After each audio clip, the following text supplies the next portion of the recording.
కార్తీక మాసంలో శ్రీ వెంకటేశ్వర స్వామి వారి యొక్క చరిత్ర గురించి వినడం నిజంగా మన యొక్క అదృష్టం. కాబట్టి ఆ స్వామి వారి యొక్క సంపూర్ణ అనుగ్రహం కలగాలి అని ఆ స్వామిని వేడుకుంటూ ఈ చరిత్ర గురించి భక్తి శ్రద్ధలతో వినండి. ఒకానొక నాడు నారద మహర్షులు వారు ఒకరోజు తన తండ్రి కోసం సత్యలోకానికి వెళతారు. ఆ సమయంలో బ్రహ్మ పద్మాసనంలో ఆసీనుడై ఉంటారు. సరస్వతీదేవి వీణాగానం చేస్తూ ఉంటుంది. సూర్యుడు, ఇంద్రాది దేవతలు తమ తమ కార్యార్థమై వచ్చి ఉంటారు. వెళ్ళగానే తల్లిదండ్రుల యొక్క ఆశీస్సులు తీసుకుంటారు నారద మహర్షుల వారు. సభలోని వారందరూ కూడా కొత్త విషయాలు తెలుసుకోవాలి అని కుతూహలంగా ఎదురు చూస్తూ ఉంటారు. తండ్రి, కృష్ణావతారం ముగిసిన తర్వాత ఆ శ్రీహరి అవతరించలేదు. భూలోకంలో పాపాత్ముల సంఖ్య పెరిగిపోతుంది. ఆ లోకంలో దుష్ట శిక్షణ, శిష్ట రక్షణకు హరి అవతరించుటకు తరుణోపాయం తెలపండి అని అంటారు. నారదా, నీవు సంకల్పంతోనే ఎన్నో పనులు చేశావు. ఈ యొక్క కార్యం కూడా నీవే జరిపించు. నీకు నా ఆశీస్సులు ఎప్పుడూ ఉంటాయి. విజయం సాధించు నాయనా. అంతవరకు ఆ పనిలోనే ఉండు అని దీవిస్తాడు. నారదుడు కార్యోన్ముఖుడై తండ్రి వద్ద సెలవు తీసుకుంటాడు. కశ్యపాది మునీంద్రుడు లోక కళ్యాణార్థం పవిత్ర గంగానదీ తీరంలో ఒక యజ్ఞం చేయడానికి తలపెడతారు. ఆ యజ్ఞం చేయడానికి సన్నాహాలు చేస్తూ ఉంటారు. నారదుడు అక్కడికి వెళతారు. మునీశ్వరులు నారదుని రాకకు సంతోషించి ఆయనను గౌరవిస్తారు. మునీశ్వరులారా, మీరు లోక కళ్యాణార్థం కొరకు చేస్తున్నటువంటి ఈ యజ్ఞానికి కర్త ఎవరు? త్రిమూర్తులలో ఎవరికి ఈ ఫలాన్ని సమర్పిస్తున్నారు తెలుపండి.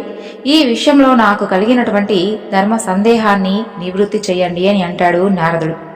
మునుల నుండి సమాధానం రాకపోవడంతో నారదుడు అర్థం తెలియక, మీరు చేసేటటువంటి ఈ యజ్ఞం ఎటువంటి ప్రయోజనం ఉండదు, ఆలోచించండి అని అంటాడు. అప్పుడు కొందరు బ్రహ్మ గొప్ప అని అనగా, కొందరు శ్రీ విష్ణువు గొప్ప అని, మరికొందరు పరమేశ్వరుడు గొప్ప అని వాదనలు ఆడుకుంటూ ఉంటారు. ఇక అప్పుడు నారదుడు, మీరు ఈ పవిత్రతను చెడగొట్టకండి అని అంటాడు. కశ్యపుడు, మహాత్మా, కాబట్టి మీరే సెలవియచ్చు కదా అని అంటాడు. మహర్షి, త్రిమూర్తులలో ఎవరు సత్వగుణ ప్రధానులో వారికే సమర్పించండి. అందుకు మహాజ్ఞాని, తపస్శాలి అయినటువంటి భృగు మహర్షిని పంపించండి అని అంటాడు. అప్పుడు అందరూ కలిసి కరతాళ ధ్వనులు చేసి అభినందిస్తారు. ఈ దెబ్బకు భృగు మహర్షి గర్వం అణిచివేత జరుగుతుంది అని నారదుడు కూడా సంతోషిస్తాడు. అయితే భృగు మహర్షి యొక్క గర్వం ఏ విధంగా పోతుంది అనేటటువంటి విషయం గురించి తెలుసుకుందాం. యజ్ఞం యొక్క ఫలం ఎవరికి ఇవ్వాలో పరీక్షించడానికి భృగు బయలుదేరతాడు. ముందుగా సత్యలోకానికి వెళ్లేసరికి ఆయన తండ్రి గారైనటువంటి బ్రహ్మ ఎంతసేపు కూడా తనకు కూర్చోవడానికి ఆసనం కూడా ఇవ్వకపోతే భృగువుకు కోపం వస్తుంది. నాకు గౌరవం ఇవ్వలేదు, నేను వచ్చినటువంటి పని తెలుసుకునేందుకు ప్రయత్నం కూడా చేయలేదు, నాలాంటి పండితుణ్ణి అవమానం చేశావు, కాబట్టి నీకిదే నా శాపం. నీవు భూలోకంలో పూజలు జరగకుండా ఉండేందుకు నేను నిన్ను శపిస్తున్నాను అని శపిస్తాడు. ఆ తరువాత మరలా కైలాసానికి వెళ్తాడు. అక్కడ శివపార్వతులు నృత్యం చేస్తూ ఉంటారు. నందీశ్వరుడు, భృంగీశ్వరుడు, చండీశ్వరుడు, ప్రమదగణాలు శివనామస్మరణలో తేలిపోయి ఉంటారు. ఇక కైలాస పర్వతం అంతా కూడా ప్రణవనాదంతో మార్మోగిపోతూ ఉంటుంది. భృగువు శివుని యొక్క ఏకాంత మందిరంలోకి వెళ్ళబోతాడు. ద్వారపాలకులు అడ్డుకుంటారు. అయినా కూడా వారిని లెక్క చేయకుండా లోపలికి వెళ్ళిపోతాడు ఆయన. పార్వతీదేవి భృగు మహర్షిని చూడగానే పక్కకు వెళ్ళిపోతుంది. పరమేశ్వరుడు భృగువును చూసి, నీవు బ్రహ్మవంశంలో పుట్టావు కదా, సకల శాస్త్రాలు వేదాలు చదివిన వాడివి, మహా తెలివైన వాడివి, కనీసం మర్యాదలు కూడా తెలియకపోవడం సిగ్గుచేటు అని త్రిశూలాన్ని పైకెత్తుతాడు. అప్పుడు పార్వతి అడ్డుకుంటుంది. భృగువు కోపించి, నేను వచ్చినటువంటి పని కూడా తెలుసుకునేందుకు నీవు ప్రయత్నం చేయలేదు, కాబట్టి నన్ను శిక్షించాలని అనుకున్నావు, నీకు కూడా నాకిదే శాపం, నీ రూపానికి బదులు శివలింగాన్ని పూజలు అందుకునేలాగా నేను నీకు శాపాన్ని ఇస్తున్నానని చెప్పి అక్కడి నుండి సరాసరి వైకుంఠానికి వెళ్తాడు. సత్యలోకం, బ్రహ్మలోకాలలో తనకు గౌరవం ఇవ్వకుండా తననే కోపించినందుకు ఆగ్రహం మీద వైకుంఠానికి వెళ్ళిపోతాడు. ఆ తర్వాత అక్కడంతా కూడా భోగభాగ్యాలకు పుట్టినిల్లుగా లక్ష్మీప్రదమై నయనానందకారంగా ఉంటుంది వైకుంఠం. భృగువు వెళ్లేసరికి నారాయణుడు శేషునిపై శయనించి ఉంటాడు. లక్ష్మీదేవి ఆయన పాదసేవ చేస్తూ ఉంటుంది. వారిరువురు కూడా భృగువు యొక్క రాక తెలియనట్లుగా ఉంటారు. అసలే అవమాన భారంతో సతమతమవుతూ ఉంటున్నటువంటి భృగువు వేగంగా వెళ్లి విష్ణువు యొక్క వక్షస్థలంపై తన యొక్క కుడికాలితో తంతాడు. నిర్ఘాంతపోయినటువంటి లక్ష్మీదేవి కిందికి దిగుతుంది. నారాయణుడు ఒక్క ఉదుటున దిగి ఆయనను శేషతల్పంపై కూర్చోబెట్టి, మహర్షి, నా ఆభరణములు తగిలి మీ కాలికి గాయమైనదేమో అని పాదాలు ఒత్తుతూ ఆయన అరికాలలో ఉన్నటువంటి జ్ఞాననేత్రాన్ని చితిమేస్తాడు. మహర్షి, మీరు గొప్ప తపస్సంపన్నులు, మీరు ఏ కార్యార్థం వచ్చారో కాస్త తెలియజేయండి అని అంటాడు. మహానుభావా, మీ పట్ల నా యొక్క అనుచిత ప్రవర్తనకు నేను సిగ్గుపడుతున్నాను, కాబట్టి నన్ను క్షమించండి అని వేడుకుంటాడు భృగు. మేము జరుపుకునేటటువంటి యజ్ఞఫలం మీరే స్వీకరించి మమ్మలను ఆనందింపచేయండి అని కోరుకుంటాడు. అందుకు విష్ణువు అంగీకరిస్తాడు. ఆ తరువాత ఆ వివరాలన్నీ కనుక్కొని ఆ యజ్ఞం పూర్తయ్యేసరికి ఆ ఫలాన్ని తీసుకుంటాను అని చెప్తాడు. భృగువు నైమిషారణ్యానికి వచ్చి జరిగినదంతా కూడా చెప్పి ఆ నారాయణుడే సత్వగుణ సంపన్నుడు అని చెప్తాడు. భృగువుకు మాట ఇచ్చినట్లుగా హరి యజ్ఞం చివర యజ్ఞగుండమునందు ప్రత్యక్షమై యజ్ఞ ఫలాన్ని స్వీకరిస్తాడు. ఆ తరువాత వైకుంఠానికి వెళ్ళిపోతాడు. నారాయణుని యొక్క వక్షస్థలం లక్ష్మీ నివాసం. అక్కడ భృగు మహర్షి తన్నినా అతనిని కోపగించలేదు, పైగా క్షమాపణ కూడా కోరారు. ఇది ఆమె అలుకకు కారణమైంది. ఇది ఆమె అవమానంగా భావించింది.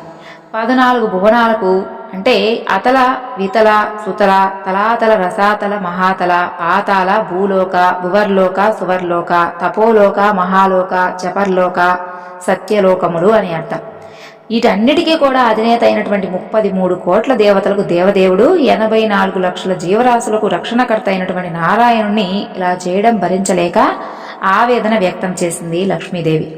అప్పుడు శ్రీమన్నారాయణుడు, లక్ష్మి, భృగువు మనకు బిడ్డలాంటివాడు, పైగా మన భక్తుడు. పిల్లలు చేసినటువంటి తప్పులు తల్లిదండ్రులు క్షమించినట్లే, మన భక్తుల తప్పులు మనం క్షమించాలి కదా అని అంటాడు అనునయిస్తూ. మీరు మాటల మేధావి, మీరెన్ని చెప్పినా సరే నా మనసు మాత్రం నొచ్చుకుంది. మన రుణానుబంధం నేటితో సరి. ఇక నేను ఇక్కడ ఉండలేక వెళ్ళిపోతున్నాను. నన్నింత అవమానించినటువంటి ఆ భృగువును వదిలిపెట్టు. అతను మనల్ని వేరు చేసినటువంటి దుర్మార్గుడు కాబట్టి ఆ భృగువుకు, అతని బ్రాహ్మణ జాతికి ఇదే నా శాపం. బ్రాహ్మణ జాతి వారు దరిద్రులై విద్యలను అమ్ముకొని జీవించెదరుగాక అని శపిస్తుంది లక్ష్మీదేవి. నారాయణుడు ఎంత చెప్పినా కూడా వినిపించుకోకుండా అక్కడి నుండి వెళ్ళిపోతుంది. ఆమె అక్కడి నుండి కొల్లాపూర్ అంటే నేటి కర్ణాటక రాష్ట్రంలో అన్నమాట, అక్కడికి వెళ్ళిపోతుంది. అక్కడ తపమాచరించుకోసాగింది. నారాయణుడు భూలోకంలో ప్రవేశించి లక్ష్మీ లక్ష్మి అంటూ వెతకడం ప్రారంభిస్తాడు. కనిపించేటటువంటి జంతువులతో ఆమె గురించి వాకాబు చేస్తూ చెట్లనక, పుట్లనక, కొండలనక, కోణలనక పిచ్చివాడై తిరుగుతూ ఉంటాడు పాపం. అలా అరణ్యాలు పట్టుకుని తిరుగుతూ తిరుపతి సమీపంలో లక్ష్మీ గురించి తపస్సు ప్రారంభిస్తాడు. అప్పుడు ఆకాశవాణి సువర్ణముఖి నదీ తీరంలో తపాన్ని ఆచరించు, అప్పుడు నీకు ఉన్నటువంటి కోరిక తీరిపోతుంది అని వినిపిస్తుందన్నమాట. అక్కడ తపస్సు చేసి అక్కడి నుండి తిరుమల అంటే ఆది వరాహ క్షేత్రాన్ని చేరి ఒక చింత చెట్టు కింద పుట్టలో చేరి లక్ష్మి గురించి ధ్యానం చేస్తూ తపం ఆచరించుకోసాగాడు శ్రీమన్నారాయణుడు. ఆ తరువాత లక్ష్మీనారాయణుడు లేక వైకుంఠం కళావిహీనమైంది. ఆ విషయం తెలుసుకున్నటువంటి నారదుడు సత్యలోకానికి వెళతాడు. తన తండ్రి గారైనటువంటి బ్రహ్మ దగ్గరకు వెళ్ళి, తండ్రి, మీరు చెప్పిన విధంగా శ్రీహరిని భూలోకం వెళ్లే విధంగా చేసి లక్ష్మీనారాయణులను వేరు చేశాను. ఎప్పుడూ కూడా ఐశ్వర్యంతో కలకలలాడుతూ ఉన్నటువంటి వైకుంఠం దరిద్రంలో మునిగిపోయింది. లక్ష్మీమాత కొల్హాపురంలో తపాన్ని ఆచరించుకుంటూ ఉంది. నారాయణుడు వెంకటాచలంలో పుట్టలో క్షీణించి ఉన్నారు. మీరు ఎలాగైనా సరే ఆయనను కాపాడాలి అని ప్రార్థన చేస్తాడు. సరే నారద, ఈ విషయం లక్ష్మీదేవికి వెళ్లి చెప్పు అని నారదుని పంపిస్తాడు. ఆ తరువాత ఆయన శివుని వద్దకు వెళతాడు. నారాయణునికి మనం ఆహారం ఇవ్వాలని నిర్ణయించాం. మనం ఇద్దరం ఆవు దూడలుగా మారి ఆయనకు క్షీరాన్ని ఇచ్చినా బాగుంటుంది అని నాకు అనిపిస్తుంది అని చెబుతాడు. శివుడు అంగీకారాన్ని తెలుపుతాడు. నారదుడు లక్ష్మి వద్దకు వెళ్ళి, అమ్మా, ఐశ్వర్యానికి ఆలవాలైనటువంటి మీరు ఇలా నారజీరులు ధరించి సామాన్య స్త్రీ వలె తపస్సు ఎందుకు చేస్తున్నారు అని అంటాడు. నారదా, నేను భృగు మహర్షి చేసినటువంటి అవమానం మరిచిపోలేదు, అందుకే ఈ తపస్సు అని అంటుంది.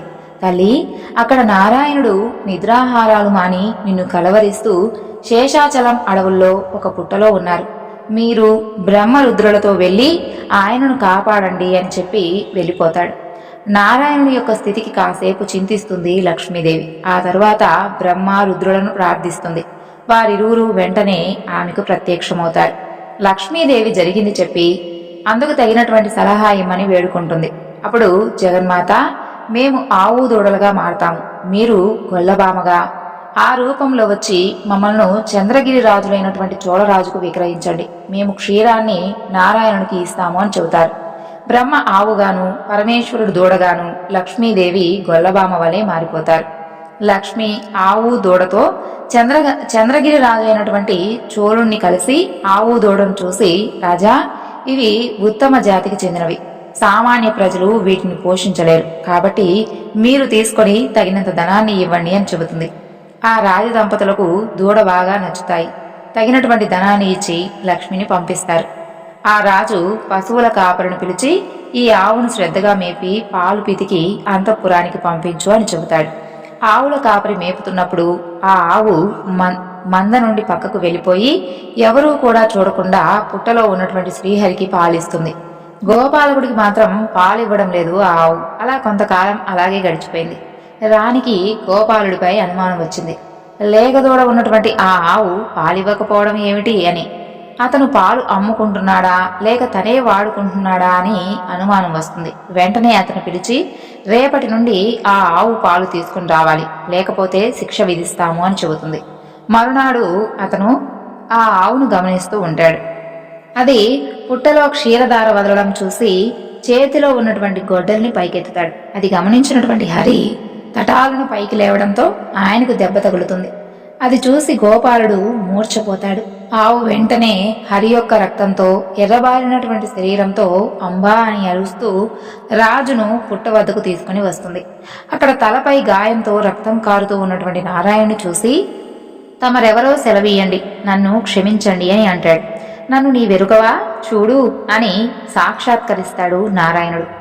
రాజా, ముందు వెనుక ఆలోచించకుండా గొడ్డలితో కొట్టించినందుకు నీవు పిశాచమవుదుగాక అని రాజును శపిస్తాడు హరి. స్వామి, నేను గోపాలునకు ఆవును కొట్టమని చెప్పలేదు, నాకు శాప విముక్తి కలిగించండి అని ఆ రాజు ప్రార్థిస్తాడు. రాజా, నా శాపానికి తిరుగులేదు, కానీ నీవు ఈ అవతారం చాలించిన తరువాత ఈ వంశంలోనే ఆకాశరాజుగా జన్మిస్తావు. నీ కుమార్తె పద్మావతిని నేను వివాహం చేసుకుంటాను. నీవు నాకు వజ్ర కిరీటం చేయిస్తావు. ఆ తరువాత నీకు మోక్షం కలుగుతుంది అని చెబుతాడు. ఆ తరువాత మూర్ఛ నుండి లేచినటువంటి గోపాలుడు తనను కూడా క్షమించమని ప్రాధేయపడ్డాడు. నీకు నేను వరం ఇస్తున్నా. నేను ఈ లోకంలోకి వచ్చిన తరువాత నేను చూసినటువంటి మొదటి వ్యక్తివి నీవే. నేను త్వరలో ఇక్కడ శ్రీనివాసునిగా అవతరించబోతున్నాను. ప్రతిరోజు కూడా నా మొదటి దర్శనం మీ వంశం వారికే అని చెబుతాడు. గోపాలకుడి వలన గాయపడినటువంటి నారాయణుడు గాయం మానుడుకు కావలసినటువంటి ఔషధం కొరకు వెంకటాచల అడవుల్లో తిరుగుతూ ఉంటాడు. ఆ విషయం తెలుసుకున్నటువంటి దేవగురువు బృహస్పతి నారాయణుని వద్దకు వచ్చి, నారాయణ, భక్తుల కొరకు ఎన్ని ఇబ్బందులు పడుతున్నారు, మీ గాయం తగ్గడానికి కావలసినటువంటి ఔషధం చెబుతాను, వాడి చూడండి. జిల్లేడు పత్తిని మేడి పాలలో తడిపి గాయంపై పట్టుగా వేయడం వలన మానిపోతుంది అని చెప్పి వెళ్ళిపోతాడు. శ్రీహరి మేడు చెట్టును వెతుకుతూ పోతూ ఉండగా ఒక వర్ణశాల కనిపిస్తుంది. లోపల కృష్ణుడి భజన జరుగుతూ ఉంటుంది. బాధతో హరి అమ్మా అని పెద్దగా అరుస్తాడు. భజన చేస్తున్నటువంటి వకులమాతకు కృష్ణుడే వచ్చాడు అని పరుగున బయటకు వచ్చి హరిని చూసి లోపలికి తీసుకుని వెళుతుంది. దేవగురువు చెప్పినటువంటి మందు గురించి చెబుతాడు. ఆమె ఆ మందు వేసి కట్టుకట్టి తినడానికి ఫలాలను అందిస్తుంది. ఆయనకు బడలిక తగ్గే వరకు విశ్రమించమని చెబుతుంది. ద్వాపర యుగంలో శ్రీకృష్ణ నిర్యాణ సమయంలో యశోద అక్కడికి వెళుతుంది. కృష్ణ, నీ బాల్యం నాకు ఎంతో ఆనందం, సంతోషాన్ని కలిగించింది. కానీ నీ వివాహం చూడాలని ఎంతో కోరికగా ఉండేది. నాకు ఆ భాగ్యాన్ని కలిగించవు కన్నయ్య అని అంటుంది. అప్పుడు కృష్ణుడు, అమ్మా, నేను కలియుగంలో వెంకటేశ్వరునిగా అవతరించి నీ కోరిక తప్పక తీరుస్తాను. నీవు ఒకలమాతగా జన్మించి ఆది వరాహస్వామి వారిని సేవిస్తూ ఉంటావు. అప్పుడు ఈ కోరిక తీరుస్తాను అని వరం ఇస్తాడు. అనతి కాలంలోనే ఆమె వకులుగా జన్మిస్తుంది. హరికి బడలిక తగ్గిన తరువాత, నాయనా, నీవెవరు, ఎక్కడి నుండి వచ్చినావు, నిన్ను ఇలా గాయపరిచింది ఎవరు అని ప్రశ్నిస్తారు ఆమె. ఆమెకు పూర్వస్మృతి కలిగించి, అమ్మా, నన్ను బాగా చూడు, అప్పుడే మర్చిపోయావా అని అంటాడు. తండ్రి, నీవా, నా కోసం వచ్చావా అని ఆనందంతో ఆమెకు నోట మాట కూడా రాలేదు. కాసేపటికి తన పరిస్థితి చెప్పాడు నారాయణుడు. మనం రేపు ఉదయం వరాహస్వామి దర్శనం చేసుకుని వద్దాం, ఇక విశ్రమించు అని చెబుతుంది వకులమాత. మరునాడు ఉదయం వకులమాత నారాయణుణ్ణి వెంటబెట్టుకుని వరాహస్వామి వద్దకు తీసుకుని వెళుతుంది. అతను దివ్య దృష్టితో విషయం తెలుసుకుంటాడు. వరాహస్వామి, నాకు ఇక్కడ నివాసం ఉండడానికి కొంత స్థలం కావాలి అని అంటాడు హరి. కొంత ధనం ఇచ్చి తీసుకోవాలని కోరాడు వరాహస్వామి. స్వామి, లక్ష్మి నా దగ్గర లేనందున నేను ధనం ఇవ్వలేను. నా భక్తులు మొదట మీ దర్శనం చేసుకున్న తర్వాత నన్ను దర్శించుకుంటారు. మీకు మొదట నైవేద్యం పెట్టిన తరువాతే నాకు సమర్పిస్తారు అని చెప్పగా అందుకు వరాహస్వామి అంగీకరిస్తారు. 100 అడుగుల స్థలాన్ని శ్రీహరికి ఇస్తాడు. ఆయన వద్ద సెలవు తీసుకొని హరి, వకులమాత అక్కడి నుండి వర్ణశాలకు చేరతారు. చేరిన తరువాత శ్రీహరితో నిన్ను ఏ పేరును పిలవాలి అని అంటుంది వకుల. హరి, నీ ఇష్టమైనటువంటి పేరు మీద నీవు ఏ పేరైతే అనుకుంటున్నావో ఆ పేరే పిలువమ్మా అని చెబుతాడు. నేటి నుండి నీకు శ్రీనివాసుడు అని పేరు పెడుతున్నా అని అంటుంది వకులమాత. అలా హరి శ్రీనివాసుడయ్యాడు నాటి నుండి. తిరుపతికి 30 మైళ్ళ దూరంలో ఉన్నటువంటి నారాయణపురం రాజధానిగా చేసుకుని సుధర్ముడు అనేటటువంటి రాజు పరిపాలన చేస్తూ ఉంటాడు. శ్రీహరి శాపం వలన పిశాచంగా మారినటువంటి చోళరాజు స్వల్పకాలంలో శరీరం చాలించి సుధర్మునికి ఆకాశరాజు అనేటటువంటి కుమారుడుగా జన్మించాడు. రాజదంపతులు సుధర్ముణ్ణి అల్లారు ముద్దుగా పెంచుకుంటూ ఉండేవారు. అలా ఒకనాడు వేటకు వెళ్లినటువంటి సుధర్ముడు అలసిపోయి కపిల తీర్థం దగ్గర విశ్రాంతి తీసుకోవాలని కూర్చుని ఉంటాడు. అదే సమయంలో నాగకన్య అక్కడికి స్నానం చేయాలని వస్తుంది.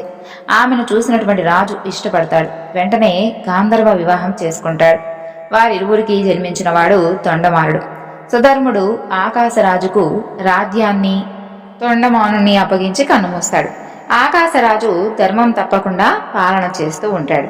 ఆకాశరాజు భార్య ధరణీదేవి ప్రజలందరినీ కూడా కన్నబిడ్డలుగా భావించేది. కానీ ఆయనకు పిల్లలు లేరు. ఈ చింత వారిని బాధ పెడుతూ ఉండేది. అలా ఒకరోజు వారు తమ కులగురువైనటువంటి సుఖమహర్షిని ఆహ్వానిస్తారు. ఆయనకు పాద పూజ చేస్తారు. ఆ తరువాత తమకు ఉన్నటువంటి వేదన తొలగించమని ప్రార్థిస్తారు. రాజా, పుత్రకామేష్టి యాగం చేస్తే తప్పకుండా సంతానం కలుగుతుంది అని చెబుతాడు. మంచి ముహూర్తం ఖరారవుతుంది. బ్రాహ్మణులను రావించి కావలసినటువంటి ఏర్పాట్లు చేస్తారు.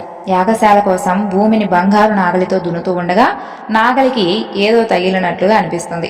అది ఒక పెద్ద పెట్టె. అందులో ఒక పద్మంపై ఉన్నటువంటి ఒక పసిపాప కనిపిస్తుంది. వెంటనే ఆకాశంలో మెరుపు. అందు నుండి ఆకాశవాణి ఇలా వినిపిస్తుంది. రాజా, నీ యొక్క పూర్వజన్మ సుకృతం వలన ఈమె నీకు లభ్యమైంది. ఈమె వలన నీ వంశం తరిస్తుంది. ఈ మాట తథ్యం. అక్కడ ఉన్న వారందరూ కూడా ఆ మాటలను విని సంతోషం వ్యక్తం చేశారు. ఆ తరువాత యాగాన్ని రాజదంపతులు భక్తి శ్రద్ధలతో పూర్తి చేసుకున్న తరువాత సుఖమహర్షితో రాజమందిరానికి వెళ్లారు. మహర్షి, ఈ బిడ్డకు మీరు నామకరణం చేయించండి అని కోరుకుంటారు. రాజా, పద్మంలో మనకు కనిపించింది కాబట్టి పద్మావతి అని పేరు పెట్టండి అని చెబుతాడు. వారు పద్మావతి అని పేరు పెట్టారు. ఆ పాపను అల్లారు ముద్దుగా పెంచుతూ ఉండేవారు. కొద్ది కాలంలోనే వారికి వసుదాముడు అనేటటువంటి కుమారుడు కూడా జన్మిస్తాడు. ఇరువురు పిల్లలను అల్లారు ముద్దుగా చూసుకుంటూ ఉండేవారు. పద్మావతి శుక్లపక్ష చంద్రుని వలె దినదిన ప్రవర్ధమానమై సకల విద్యలను నేర్చుకుంది. 14 సంవత్సరాలకే యుక్త వయసుకు వచ్చింది. ఒక శుక్రవారం గౌరీ పూజ చేసిన తరువాత చెలికత్తెలతో ఆడుకుంటూ ఉంటుంది. నారదుడు నారాయణ నామాన్ని జపిస్తూ అక్కడకు వస్తాడు. ఆయనకు నమస్కారం చేసి ఆసనంపై కూర్చోపెట్టి అతిథి మర్యాదలు చేసింది. ఆయన సంతోషించి, అమ్మా, ఒక్కసారి నీ చేయి చూపు, నీకు భవిష్యత్ తెలియజేస్తాను అని అంటాడు. ఆమె చేయి చూసి, నీ చేతిలో పద్మ, గజ, మత్స్యరేఖలు ఉన్నాయి. నారాయణుడే నీకు భర్త అవుతాడు. శీఘ్రమే కళ్యాణ ప్రాప్తిరస్తు అని ఆశీర్వదించి వెళతాడు. వకులమాత పరిచర్యలతో చాలా కాలం గడిచిపోయింది. ఒకరోజు శ్రీనివాసుడు తల్లితో, అమ్మా, నాకు వేటకు వెళ్లాలని ఉంది, అనుమతి ఇవ్వాలి అని కోరుకుంటాడు. శ్రీనివాస, ఈ అడవిలో క్రూర మృగాలు ఉన్నాయి, నాకు భయంగా ఉంటుంది, నీవు మరలా వచ్చే వరకు అని అంటుంది. అమ్మా, నా గురించి నీకు తెలుసు కదా, ఈ చిన్న కోరిక తీర్చమ్మా అని అంటాడు. అలాగే అని తల ఊపుతుంది వకుల. శ్రీనివాసుడు ధనుర్బాణాలతో వేటగాని వస్త్రాలు ధరించి తల్లి ఆశీస్సులు తీసుకుని అరణ్యంలోకి ప్రవేశిస్తాడు. శ్రీనివాసుడు ధనుష్టాంకారం చేస్తాడు. ఆ యొక్క శబ్దం పిడుగులు పడినట్లుగా ఉంటుంది.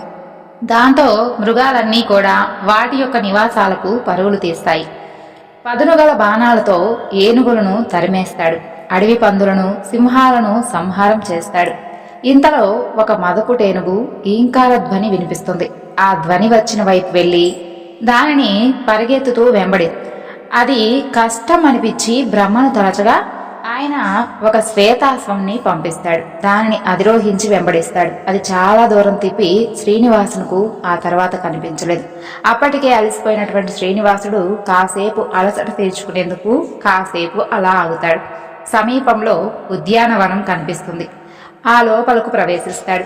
అక్కడ ఉన్నటువంటి కోనేటిలో అశ్వానికి నీళ్లు తాగించి తాను కూడా తాగి విశ్రాంతి తీసుకునేందుకు ఒక మహాబోధి వృక్షం కింద విశ్రమిద్దాము అని చెప్పి వెళుతూ ఉంటే మధురానుభూతిని కలిగించేటటువంటి గానం వినిపిస్తుంది.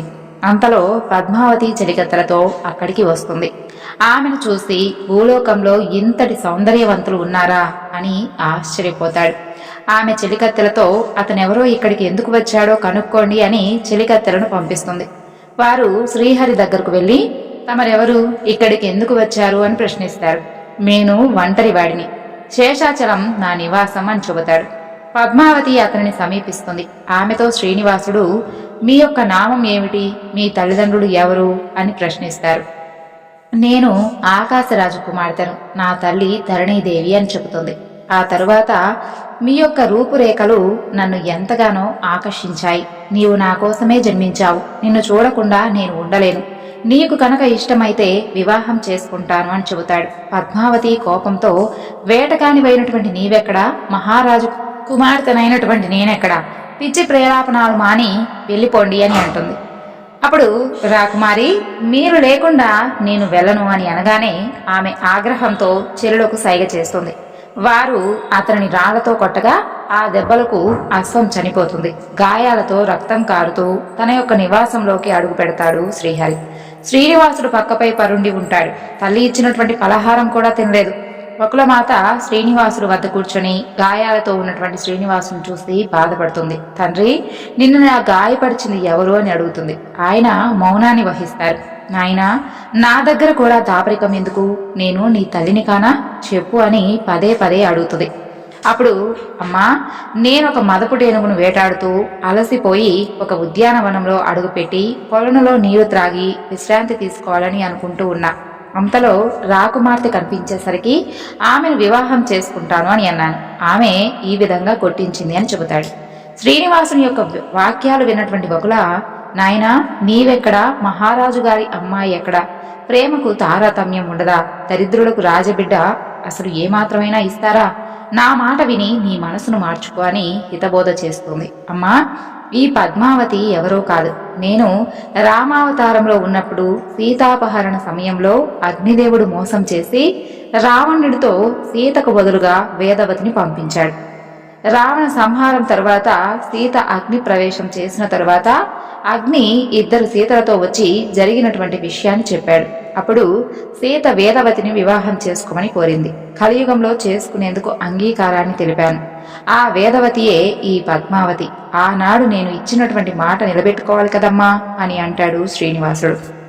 అటేమో పద్మావతికి ఉద్యానవనం నుండి వచ్చిన తరువాత నుండి శ్రీనివాసుడే జ్ఞాపకం రాసాగాడు. ఇక చెల్లులకు చెప్పడానికి పిడియం. తల్లికి చెబుదామంటే బికారి గురించి నీకెందుకు అని అంటుంది. తండ్రికి చెబితే తన స్థాయి కాదేమో అని అంటాడేమోనని చెప్పి ఎవ్వరికీ చెప్పకుండా నిద్రపోవడం లేదు, ఆహారము తీసుకోవడం లేదు, ఆటపాటలు లేవు. మనోవ్యాధితో మంచం ఎక్కింది. జ్వరంతో శరీరం మండుతూ ఉంది. నిద్రలో పిచ్చిగా కలవరిస్తూ ఉంది.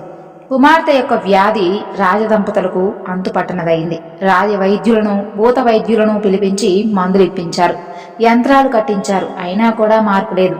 దేవాలయాలలో పూజలు, అభిషేకాలు, దాన ధర్మాలు చేశారు. అయినప్పటికీ కూడా ఎలాంటి మార్పు లేదు. మనోవ్యాధికి మందు లేదు కదా. రోజు రోజుకు అనారోగ్యం ఎక్కువైపోయింది. శ్రీనివాసునికి పద్మావతిని చూసిన నాటి నుండి ఆలోచనలే ఆలోచనలు. నిద్ర కూడా పట్టడం లేదు, ఆకలి వేయడం లేదు. వేటగాని వేషంలో వెళ్ళి ఏమైనా తప్పు చేశానా, నిజ రూపంలో వెళ్ళి ఉంటే ఆమె నన్ను ఇష్టపడి ఉండవచ్చు కదా. ఇలా ఆలోచనలతోటి రాత్రంతా కూడా నిద్ర కూడా పట్టలేదన్నమాట. తెల్లవారిపోయింది. కుమారుడు బాధపడుతూ ఉండడం చూడలేక, నాయన, ఒకసారి ఆకాశరాజును నేను కలిసి వస్తాను, నా యొక్క శక్తి వంచన లేకుండా నేను నీకు కృషి చేస్తాను అని ఆమె నారాయణపురం వెళ్తుంది. శ్రీనివాసుడు బాగా ఆలోచన చేస్తాడు. వకులమాతను చూసి కుమార్తెను ఇవ్వడేమో అని భావించి ఎరుకల సానిగా మారి ఆకాశరాజు ఇంటి దగ్గర తిరుగుతూ ఉంటాడు. సోది చెప్పే ఎరుకల సానిని పిలిపించింది ధరణీదేవి. నీవు ఎరుక బాగా చెబితే నీకు మంచి బహుమతులు ఇస్తాము అని చెబుతుంది. ఎరుకల సాని రూపంలో ఉన్నటువంటి శ్రీనివాసుడు ఎదురుగా పద్మావతిని కూర్చునబెట్టి గద్దెపలకపై పసుపు కుంకుమ పెట్టి చేటలో ముత్యాలు పోయించాడు. మూల దేవతలకు మొక్కులు మొక్కి మొదలుపెట్టాడు. ఎరుకల సాని దేవి బొమ్మకు నమస్కారం చేసింది. వినాయకుడికి, వీరభద్రుడికి, త్రిమూర్తులు, కంచి కామాక్షి, మధుర మీనాక్షి, త్రిమార్తలను, అష్టదిక్పాలకులను పూజించి మీరందరూ కూడా మా పూజలు అందుకొని ఈమె మనసులో ఉన్నటువంటి కోరిక చెప్పండి అని కోరుకుంది. అని బెత్తం కొన పద్మావతి చేతిలో ఉంచి, అందరూ దేవతలు నన్ను ఆవహించారు. నీ మనసులో ఒక చింత ఉంది, అది మంచిదా కాదా అని అడుగుతున్నావు. అది మంచిదే. అదృష్టం అంటే నీదే. ఆ నలయ పైన మనసు పారేసుకున్నావు. నీ చేతిలో కళ్యాణ రేఖ ప్రకాశిస్తూ ఉంది. ఆ వరుడు లభించునో లేదో అని దిగులు పడుతూ ఉన్నావు. ఈ బుట్టలో చూడండి, ఆ వరుడు కనిపిస్తాడు అని అంటుంది. పద్మావతి సిగ్గుతో తలదించుకుంటుంది. ముక్కోటి దేవతలు అడ్డుపడినా మీ వివాహం ఆగదు అని అనగానే పద్మావతి లేచి తన గదిలోకి వెళ్ళిపోతుంది సిగ్గుతో. ధరణీదేవి ఆశ్చర్యంగా ఇదంతా నిజమేనా అని అంటుంది. పువ్వులో పుట్టినటువంటి ఆమెనే అడుగు అని బహుమతులు తీసుకుని వెళ్ళిపోయింది ఆ ఎరుకల సాని. ఆ తరువాత ఎరుకల సాని యొక్క మాటలతో అప్పటిదాకా ఉన్నటువంటి విచారం మాయమై ఆమె ముఖంలో ఆనందం కలుగుతుంది. ఇది గమనించినటువంటి ధరణీదేవి ఆకాశరాజుకు విషయం అర్థమవుతుంది. నాదా, అల్లారు ముద్దుగా పెంచినటువంటి పద్మావతిని అడవుల్లో నివసించేటటువంటి అతనికి ఇవ్వడానికి నా మనసు అంగీకరించడం లేదు అని చెబుతుంది. దేవి, నారద మహర్షి శ్రీనివాసుడు అల్లుడు అవుతాడని చెప్పారు. ఈ మాట వ్యర్థం కాదు కదా. సుఖ మహర్షిని పిలిపించి వివరాలు మాట్లాడదామని అంటాడు. అంతలో పద్మావతి అక్కడికి వచ్చి, నేను ఆ ఉద్యానవనంలో చూసినటువంటి అతనిని తప్ప ఎవరిని వివాహం చేసుకోను, ఇది నా నిశ్చయం అని చెప్పి అక్కడి నుండి వెళ్ళిపోతుంది. వకులమాత వరాహస్వామికి విషయం అంతా చెప్పి ఆయన యొక్క ఆశీస్సులు తీసుకొని నారాయణపురం బయలుదేరుతుంది. తమ ఇంటికి వచ్చినటువంటి ఆశ్రమవాసిని రాజదంపతులు తగిన విధంగా సత్కరిస్తారు. అమ్మా, తమరెవరు, ఎక్కడి నుండి వచ్చారు, మా వల్ల కావలసినటువంటి సహాయం ఏమిటి తెలపండి అని అడుగుతారు. నేను శేషాచలం నుండి వచ్చాను. మా శ్రీనివాసుడు మీ అమ్మాయిని ఉద్యానవనంలో చూసి మనసు పారేసుకున్నాడు. అతను సాక్షాత్తు ఆ శ్రీహరే. నా కుమారుణ్ణి అల్లుడు చేసుకున్నారు అంటే మీకంటే అదృష్టవంతులు ఎవ్వరూ ఉండరు అని ముగించింది. మేము పెద్దల సమక్షంలో చర్చించిన తర్వాత నిర్ణయం తీసుకుంటాం, మీకు కబురు చేస్తామని చెప్పారు. ఆమె ఆ దంపతులను ఆశీర్వదించి ఆ తరువాత శేషాచలానికి బయలుదేరి వెళ్ళిపోయింది. వకులమాత వెళ్లిన తరువాత ఆకాశరాజు తన తమ్ముడైనటువంటి తొండమానుని పిలిపించి, నీవు వెళ్లి సుఖమహర్షిని తీసుకొనిరా, ఆయనతో పద్మావతి యొక్క పెళ్లి విషయం మాట్లాడాలి అని చెబుతాడు. తొండమానుడు వెళ్లి సుఖమహర్షిని వెంటబెట్టుకుని వస్తాడు. మహర్షిని సత్కరిస్తారు. ఆ తరువాత ఆకాశరాజు, మహర్షి, నారద మహర్షి శేషాచలంలో ఉన్నటువంటి శ్రీనివాసుడే పద్మావతికి తగినటువంటి వాడు అని చెప్పాడు. ఉద్యానవనంలో అతన్ని చూసి అతనినే వివాహం చేసుకుంటాను అంటుంది పద్మావతి. ఒక ఎరుకల సాని సోదెలో ఆయన శ్రీహరి అని చెబుతుంది. ఇంతకు ముందు ఆశ్రమవాసి శ్రీనివాసుని యొక్క తల్లి అని చెప్పి వచ్చి అతని యొక్క మనోభీష్టం చెప్పి వెళ్ళింది. ఈ విషయంలో మేము ఏం నిర్ణయం తీసుకోవాలో మిమ్మల్ని సలహా అడుగుదామని పిలిపించాము. తగినటువంటి సలహా ఇచ్చి మమ్మల్ని ఆనందింపచేయండి అని అంటారు. రాజా, ఆ శ్రీనివాసుడు సాక్షాత్తు శ్రీహరే. మీరు పూర్వజన్మలో చేసినటువంటి పుణ్యం వలన అతను మీకు అల్లుడు కాబోతున్నాడు. సందేహించకుండా వివాహం చేయండి అని చెబుతారు. ఆ మాటలను విన్నటువంటి అందరూ కూడా ఆనందం వ్యక్తం చేశారు. ఆకాశరాజు దేవగురువైనటువంటి బృహస్పతి ఇతర మహర్షులను పిలిపించి బృహస్పతితో మీరు లగ్నపత్రిక వ్రాయవలసింది అని కోరుకుంటాడు. శ్రీహరి వివాహ పత్రిక వ్రాసేటటువంటి అవకాశం రావడం నా యొక్క మహద్భాగ్యం అని, అతను అల్లుడు కావడం నీ యొక్క పూర్వజన్మ సుకృతం, నీ వల్ల సర్వమానవ కోటి తరించగలరు అని అంటాడు. పంచాంగం చేతిలో తీసుకుని శ్రీనివాసుడు పద్మావతి యొక్క నామ నక్షత్రాలు గణన చేసి వైశాఖ శుద్ధ దశమి శుక్రవారం మంచి ముహూర్తం అని చెప్పి నిర్ణయించారు. అప్పుడు ఆకాశరాజు లగ్న పత్రికను కూడా బృహస్పతిని వాయమంటే ఆయన సమ్మతించారు.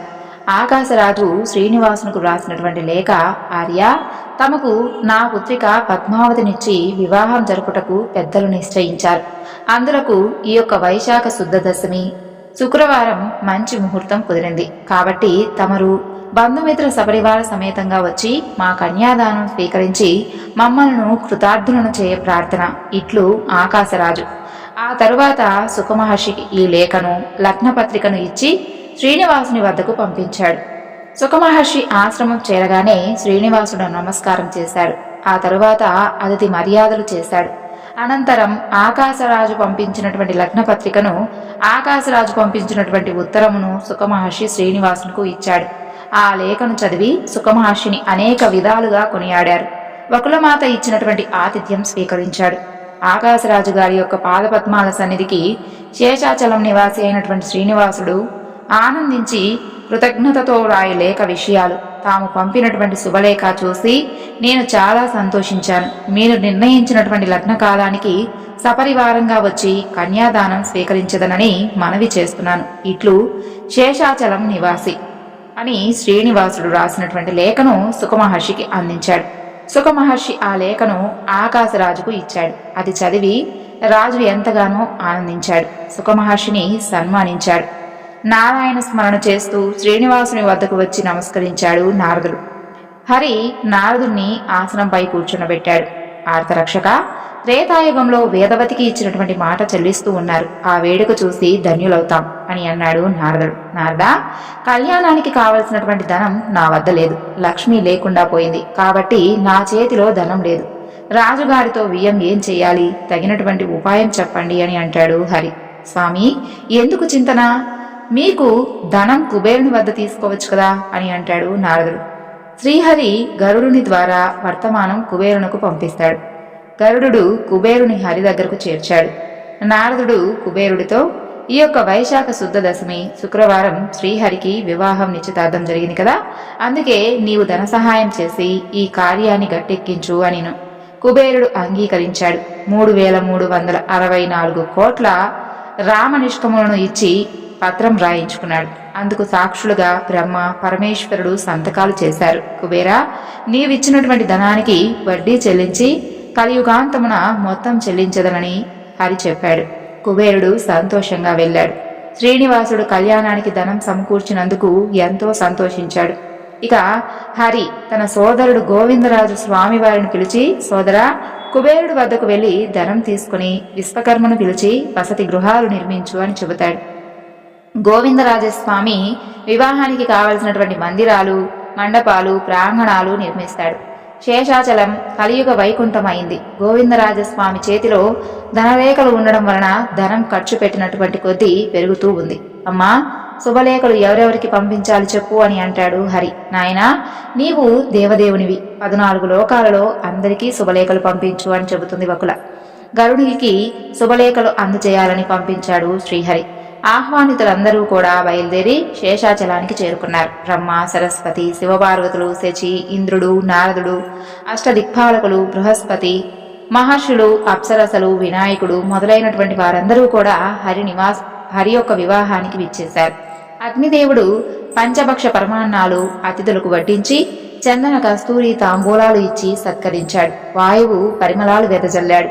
అనసూయ, సరస్వతి, పార్వతి నలుగు పెట్టారు. గంధర్వకాంతలు మంగళ స్నానం చేయించి పట్టు పీతాంబరాలు కట్టించి ఆభరణాలను అలంకరణ చేశారు. గరుడునిపై కూర్చొనిబెట్టారు. పరమేశ్వరుడు శంఖం పూరించగా దేవతలందరూ కూడా వారి వారి యొక్క వాహనాలను అధిరోహించారు. బ్రహ్మ వేదములు పఠించగా మంగళ వాద్యములు మ్రోగుచూ ఉండగా శేషాచలం వీడిపోయారు. ఆ తర్వాత నారాయణపురం సమీపాన ఉన్నటువంటి సుఖమహర్షి ఆశ్రమానికి చేరుకున్నారు. సుఖమహర్షి శ్రీనివాసునికి నమస్కారం చేసి పాదపూజ చేసి, హరి దయామయ, నా యొక్క ఆశ్రమాన్ని పావనం చేసి నా ఆతిథ్యాన్ని స్వీకరించండి అని వేడుకుంటాడు. అందరూ కూడా ఆ ఆశ్రమంలో తృప్తిగా భోజనాలు చేశారు. సుఖమహర్షి స్వామిని స్తుతించి సాగనంపాడు. ఆకాశరాజు నారాయణపురంలో చలువ పందిళ్లు వేయించి మంగళ తోరణాలు కట్టించి శోభాయమానంగా ఉంచారు. అందమైనటువంటి దీపాలు ఏర్పాటు చేశారు. రంగురంగుల రంగవల్లులు వేయించారు. ధరణీదేవి ముత్తైదువులను రావించి పద్మకు నలుగు పెట్టించి ఆ తరువాత పన్నీరు స్నానం చేయించారు. పట్టు వస్త్రాలు కట్టించి రత్నఖచిత ఆభరణాలను అలంకరింపచేశారు. అంతలో హరి పురప్రవేశం చేస్తున్నారు అని సేవకులు వార్త అందించారు. ఆకాశరాజు శ్రీనివాసునకు ఎదురుకోలు కావించడంతో మంగళవాద్యముల నడుమ మంత్రి సామంతాదులు వెంటరాగా శ్రీనివాసునికి ఎదురేగి ఆయనను గజవాహనంపై ఆకాశరాజు కూర్చుండబెట్టి పురవీధుల్లో ఊరేగించి విడిది మందిరంలోకి వెంటబెట్టుకుని అక్కడి నుండి తీసుకుని వెళ్ళాడు. కళ్యాణానికి వచ్చినటువంటి బ్రహ్మాది దేవతలకు, ఋషులకు తగు మందిరాలను ఏర్పాటు చేశారు. షడ్రశోభితమైనటువంటి విందును పెట్టించాడు. చందన తాంబూలాలు ఇచ్చి సత్కరించారు. ఆ రాత్రి అందరూ కూడా విశ్రమించారు. ఆకాశరాజు వారి వద్ద సెలవు తీసుకొని మందిరానికి వచ్చి ధరణీదేవితో మరుసటి రోజు వివాహానికి కావలసినటువంటి ఏర్పాట్లలో మునిగిపోయారు. సూర్యోదయానికి ముందే వశిష్ఠ మహర్షి వివాహ సమయం ఆసన్నమైంది, మీ రాజదంపతులు వెళ్లి శ్రీనివాసునికి పాదపూజ చేయడానికి వెళ్ళండి అని వారిని పంపిస్తారు. వారు వెళ్లి పన్నీరు, పాలు, పూలు, చందన అక్షతలు, ధూపదీపాలతో పాదపూజ చేస్తారు. ముత్యాల పల్లకిలో శ్రీహరి కూర్చుంటే కర్పూర నీరాజనాలు సమర్పించారు. అక్కడి నుండి దేదీప్యమానంగా వెలుగొందుతున్నటువంటి కళ్యాణ మండపంలోకి తీసుకుని వెళ్లారు. అక్కడ ఏర్పాటు చేసినటువంటి నవరత్నాలతో పొదగబడినటువంటి పీటపై కూర్చుండబెట్టారు. ఆకాశరాజు పద్మావతి చేయి పట్టుకుని బంగారు పాత్రతో ధరణీదేవి జలం పోయగా శ్రీనివాసునికి కన్యాదానం చేశారు. వశిష్ఠ మహర్షి వధూవరులకు కంకణాలు కట్టించి నాడు ముత్తైదువులు హారతుల మధ్య పద్మావతి మెడలో శ్రీనివాసుడు మాంగళ్యధారణ చేశాడు. బ్రహ్మాది దేవతలు పుష్పాక్షతాలు వేశారు. వాణి, పార్వతి వధూవరులకు హారతులు ఇచ్చారు. గంధర్వులు ఆకాశం నుండి పుష్పవర్షాన్ని కురిపించారు. మహావైభవంగా జరిగినటువంటి ఆ కళ్యాణాన్ని చూసి వకులమాత ఆనంద పరవశురాలై వధూవరులను దీవించింది. ఆ విధంగా ఆకాశరాజు వివాహానంతరం అల్లునికి 2,14,00,000 బంగారు నిష్కములను, బంగారు కిరీటాన్ని, కంఠహారాలను, మకుర కుండలాలను, సింహ కంకణాలను, రవ్వల కంకణాలను, బంగారు పాత్రలను, 1000 గజములు, 10,000 అశ్వములు, దాసదాసీ జనములను, బంగారు పాదుకలను కానుకలుగా ఇచ్చాడు. పద్మావతికి పట్టు వస్త్రాలు, మణిమయ 7 వారాల నగలు, పసుపు కుంకుమ కింద 2,000 గ్రాములు ఇచ్చారు. అతిథులకు, బ్రాహ్మణులకు తగినటువంటి సత్కారాలు చేశాడు. 5 రోజుల వివాహాంతం చాలా చక్కగా ముగిసింది. ఆకాశరాజు ధరణీదేవి పాలదారతో పద్మావతి చేతిని శ్రీనివాసుని చేతిలో ఉంచి, శ్రీనివాస, నీవు శ్రీమన్నారాయణుడవి, నీవు అల్లుడువు కావడం నా పూర్వజన్మ సుకృతం. నీవు ధర్మరక్షకుడు, నీకు చెప్పేటంతటి వాడిని కాను. అయినా నాదొక చిన్న మనవి. ఉద్యానవనంలో పద్మావతి కొట్టించినటువంటి ఆ విషయం మనసులో పెట్టుకోవద్దు అని చెప్పాడు కుమార్తెతో. అమ్మా, అదృష్టవశాత్తు శ్రీనివాసుని ఇల్లాలయ్యావు. పుట్టింటికి మెట్టింటికి మంచి పేరు తీసుకునిరా. భర్త, అత్తమామను వారి మనసెరిగి మెలగాలి. మమ్మల్ని మరవద్దు అని చెప్పాడు. ఆ తరువాత శ్రీనివాసుడు పద్మావతి సమేతంగా గజవాహనం ఎక్కి బంధుమిత్రులు తమ తమ వాహనాలను అధిరోహించగా ప్రయాణం సాగించారు. దారిలో అగస్త్యముని ఆశ్రమంలో ఆగారు. అప్పుడాయన, హరి, 6 నెలలు నూతన దంపతులు పర్వతం ఎక్కరాదు, కాబట్టి ఇక్కడే మమ్మల్ని ధన్యులను చేయండి అని అనగా అందుకు అంగీకరించారు. శ్రీనివాసుని యొక్క అనుమతి తీసుకుని శివ, బ్రహ్మాది దేవతలు తమ తమ గమ్యాలకు వెళ్ళిపోయారు. అలా పద్మావతి శ్రీనివాసుల యొక్క కళ్యాణం జరిగిన తరువాత అగస్త్యుని యొక్క ఆశ్రమంలో ఆనందంగా కొంతకాలం గడిపారు. ఈ వివరణను ఇంతటితో ముగిస్తున్నాను. సర్వం శ్రీ లలితార్పణమస్తు. స్వస్తి.